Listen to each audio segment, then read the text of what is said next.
Hello friends, তোমরা সবাই কেমন আছো? আমি প্রিয়া। আজকে তোমাদের দেখাবো ফ্রিপিকে অ্যাকাউন্ট কিভাবে ক্রিয়েট করতে হয়।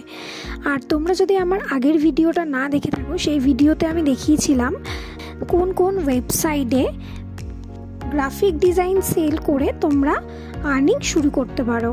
তোমরা যদি এই ভিডিওটি না দেখে থাকো তাহলে আমি ডেসক্রিপশানে ভিডিওটার লিঙ্ক দিয়ে দেবো, তোমরা ভিডিওটা দেখে নাও। এবং এই ভিডিওটা যদি তোমাদের ভালো লাগে, ইনফরমেটিভ লাগে, তাহলে লাইক করে দেবে এবং আমাকে সাবস্ক্রাইব করে আমার পাশে থাকবে। শুরু করা যাক আজকের ভিডিও। ফার্স্ট গুগলে গিয়ে ফ্রিপিক কন্ট্রিবিউটর বলে সার্চ করতে পারো, অথবা ভিডিও ডেসক্রিপশানে লিঙ্কটা দিয়ে দিচ্ছি, সেখান থেকেও তোমরা ডিরেক্ট ওয়েবসাইটটা ভিজিট করতে পারো। দেন আমি এখানে চলে এসেছি ফ্রিপিক কন্ট্রিবিউটর। এটা ফ্রিপিক কন্ট্রিবিউটরের ইন্টারফেস। এখানে দেওয়া আছে ক্রিয়েট ফটোজ, ভেক্টরস, ইলাস্ট্রেশন, মকআপস। এই ফাইলসগুলো তোমরা এখানে সেল করতে পারবে। Become a contributor. তো বিকাম আ কন্ট্রিবিউটরে আমরা ক্লিক করে নেওয়ার পর আমরা আমাদের অ্যাকাউন্টটা ক্রিয়েট করবো। এখানে আছে continue with Google account and continue with Apple, continue with email. তো আমি ইমেল থেকে আমার অ্যাকাউন্টটা ক্রিয়েট করছি। আমার ইমেল অ্যাড্রেসটা দিয়ে দেবো, পাসওয়ার্ডটা ক্রিয়েট করব। তো এখানে স্ট্রং পাসওয়ার্ড তোমরা ক্রিয়েট করবে। স্ট্রং পাসওয়ার্ড ক্রিয়েট করার জন্য ক্যাপিটাল লেটার, স্মল লেটার এবং স্পেশাল ক্যারেক্টার অ্যান্ড নাম্বার, এই চারটে তোমাদের দিতে হবে। তোমাদের পাসওয়ার্ডের মধ্যে থাকাটা জরুরি, তাহলে সেটা স্ট্রং পাসওয়ার্ড হিসেবে রেকগনাইজ হবে। তো এগুলো দিয়ে আমি আমার পাসওয়ার্ডটা ক্রিয়েট করে নিচ্ছি। দেখো এখানে এটা স্ট্রং পাসওয়ার্ড হিসেবে সিলেক্ট হয়েছে। সাইন আপে ক্লিক করে নেবে।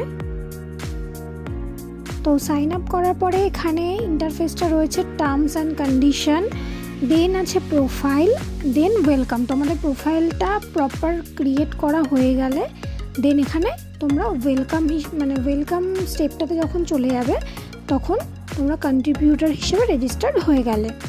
তো এখানে টার্মস অ্যান্ড কন্ডিশন যেটা আছে, টার্মস অ্যান্ড কন্ডিশনটা তোমাদেরকে পড়ে নিতে হবে।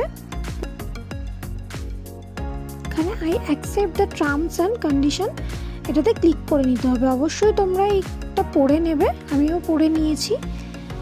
তো দেন আমি এখানে অ্যাকসেপ্ট করে নিচ্ছি। আর তার আগে বলে রাখি, তোমরা যে মেল আইডিটা দিয়ে প্রোফাইলটা ক্রিয়েট করছো সেখানে কনফার্মেশন করার জন্য ফ্রিপিকের তরফ থেকে একটা মেল পাঠানো হবে। ওখানে তোমরা কনফার্ম করে এই প্রোফাইলটাকে অ্যাক্টিভ করে নেবে। প্রোফাইলে আসার পর ইনফরমেশনসগুলো দিতে হবে। এখানে আছে ইউজার নেমটা তোমরা কি দিতে চাইছো সেটা তোমরা এখানে টাইপ করে নেবে।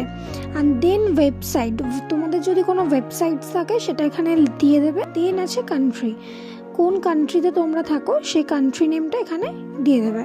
তো দেওয়ার পর এখানে আছে প্রফেশনাল পোর্টফোলিও। এখানে শাটার স্টক, আইস্টক, অ্যাডোবি স্টক, সেই সাইডে যদি তোমাদের কোনো প্রোফাইল থাকে সেইখানকার লিঙ্কটা এখানে দিয়ে দেবে। আর ইনস্টাগ্রাম, ফেসবুক, এই সোশ্যাল সাইটগুলোর যদি প্রফেশনাল কোনো প্রোফাইল তোমরা ইউজ করো সেটা এখানে দিয়ে দেবে। দেন এটা সেভ করে নেবে। সেভ করার পর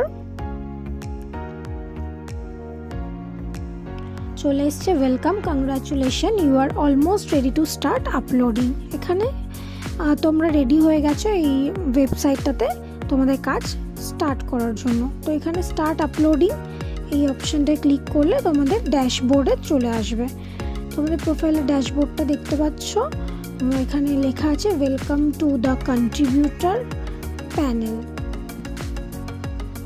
তো এখানে তোমাদের 10টা বেস্ট তোমাদের যে কাজের ফাইল আছে সেখানে যে বেস্ট তোমরা 10টা কাজ করেছো, তোমাদের মনে হয় যে এগুলোই আমার বেস্ট কাজ, সেখান থেকে তোমরা 10টা ফাইল এখানে আপলোড করবে। প্রথমেই তোমাদের 10টা করতেই হবে, 10টার কম এখানে নেবে না। আর এখানে তোমাদের ফাইল আপলোডের জন্য কোন কোন নিয়মগুলো মানতে হবে সেটা আমি বলে দিচ্ছি। ভেক্টরের জন্য তোমাদের টেকনিক্যাল রিকোয়ারমেন্টস আছে ইপিএস, এসভিজি। ইপিএস ফরম্যাটে হতে হবে, এসভিজি ফরম্যাটে হতে হবে। Vector file must be upload together with a JPEG. JPEG তোমাদেরকে দিতে হবে। প্রিভিউ ফাইল মানে প্রিভিউর জন্য। আর ফাইলের ফরম্যাট হবে ইপিএস। ইপিএসটা থাকতেই হবে রিকোয়ার্ড, আর এসভিজিটা অপশনাল। আর ফাইল সাইজ হবে 0.5 MB থেকে 80 MB। মিনিমাম 0.5 MB থাকতেই হবে, আর ম্যাক্সিমাম 80 MB হতে হবে। Colour mode RGB। দেন আসছি পিএসডি ফাইলে। পিএসডি ফাইলের জন্য রয়েছে তোমার এখানেও জেপেজে প্রিভিউ ফাইল হিসেবে দিতে হবে। আর মেইন ফাইল হবে পিএসডির। ফাইলের সাইজ আছে 1.5 MB মিনিমাম, আর ম্যাক্সিমাম 250 MB। এর থেকে বড়ও দিতে পারবে না এবং এর থেকে ছোট তোমরা দিতে পারবে না ফাইল সাইজ। আর প্রিভিউর যে জেপেকটা দেবে তার রেজুলেশন হতে হবে 4 MB। দেন আসছে জেপেক ফটোস। শুধু ফটোস যদি আপলোড করো তাহলে ফাইল সাইজ হতে হবে 1.5 MB থেকে 200 MB ম্যাক্সিমাম। আর প্রিভিউ রেজুলেশন হতে হবে 4 MB থেকে 100 MB। আর কালার মোড এখানেও RGB দিতে হবে। করে তোমরা এই ফরম্যাটটা মেনটেন করে তোমাদের ফাইলগুলো ক্রিয়েট করতে হবে। আমিও এখানে একটা ফাইল আমার ক্রিয়েট করে নিয়েছিলাম, তো সেই ফাইলটা তোমাদেরকে আমি আপলোড করে দেখাবো। আর এখানে দুটোই জেপেগ এবং ফাইল ফরম্যাট যেটা আছে দুটোর নামই সেম হতে হবে। যদি সেম নেম না হয় তাহলে কিন্তু এখানে অ্যাকসেপ্ট করবে না। আমার ফাইলটা আপলোড হচ্ছে, প্রসেসিং চলছে। তো আমি দেখিয়ে দিই এবার কি করতে হবে। সেটা হলো এই প্রসেসিংটা কমপ্লিট হয়ে যাবে। কমপ্লিট হয়ে যাওয়ার পর এখন আমার এখানে টাইটেল দিয়ে দিতে হবে যে তোমাদের ডিজাইনের টাইটেল তোমরা কি দিতে চাইছো, টাইটেল দিয়ে দেবে। দেন এখানে দিয়ে দেবে কিওয়ার্ড, মিনস তোমরা এটা কি ডিজাইন ক্রিয়েট করেছো। যারা এই ডিজাইনটা সার্চ করবে ডাউনলোড করার জন্য তারা কোন কিওয়ার্ড দিয়ে সার্চ করতে পারে, তো সেটা এখানে দেবে। আর দেন এখানে রয়েছে সাবমিট। প্রথমেই আমি তোমাদের বলে দিয়েছিলাম যে ফার্স্ট 10টা ফাইল তোমাদের আপলোড করতে হবে। তো 10টা ফাইল আপলোড না হলে তোমাদের এই ফাইলগুলো সাবমিটে যাবে না। প্রথমে 10টা ফাইল সাবমিট করে রিভিউতে পাঠাতে হবে। তো দেন ওটা রিভিউ হবে, হওয়ার পর তোমরা এখানে কন্ট্রিবিউটর হিসেবে অ্যাক্টিভ হয়ে যাবে। তো দেখে নিলে এভাবে তোমরা তোমাদের ফাইলটা আপলোড করবে এবং টাইটেল কিওয়ার্ড দিয়ে সাবমিট করবে। করার পর এটা হচ্ছে ড্যাশবোর্ড। এখানে তোমরা দেখতে পারবে ডাউনলোড কটা হয়েছে, লাইকস কটা হয়েছে, আর তোমাদের আর্নিং এখানে তোমরা দেখতে পারবে। পারফরম্যান্স ওভারভিউ এখানেই দেখতে পারবে। এবার এখানে দেখে নেবে ফাইলসের এখানে আপলোড কটা ফাইল তোমরা আপলোড করছো। আর রিভিশনে গেলে রিভিশন সেকশনে দেখাবে, রিজেক্ট হয়ে গেলে ফাইলটা রিজেক্ট সেকশনে দেখাবে, এবং আপলোড হলে আপলোড সেকশনে দেখতে পারবে। তো আমরা এখানে চলে আসবো মাই বিলিং ইনফরমেশন। প্রোফাইলে গিয়ে মাই বিলিং ইনফরমেশনে গেলে এখানে তোমাদের আবার অ্যাকাউন্টটা ওপেন করতে দেবে। আমি আমার অ্যাকাউন্টটা ওপেন করে নিচ্ছি। তো করার পর এখানে দেখাবে আইডি সাবমিশন নিডেড। তোমাদের আইডি যেটা আছে সেই আইডিটা সাবমিট করতে হবে।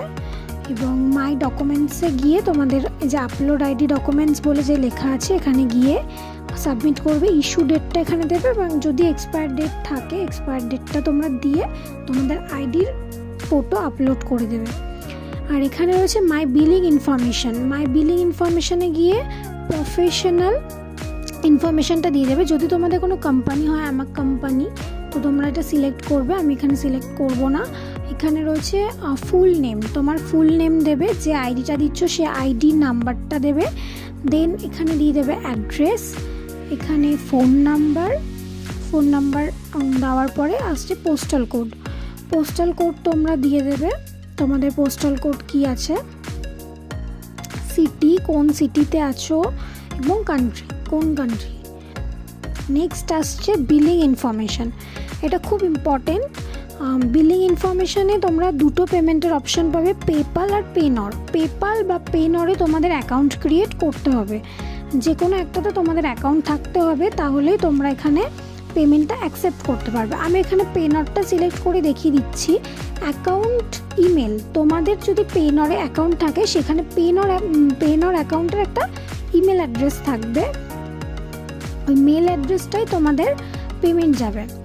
তো এখানে সিলেক্ট দেন আমরা সিলেক্ট করে নেব কারেন্সি, কোন কারেন্সিতে তোমরা পেমেন্টটা রিসিভ করতে চাইছো, ইউরো, ইউএসডি, যেটা তোমাদের মনে হবে তোমরা সেটা সিলেক্ট করে নেবে।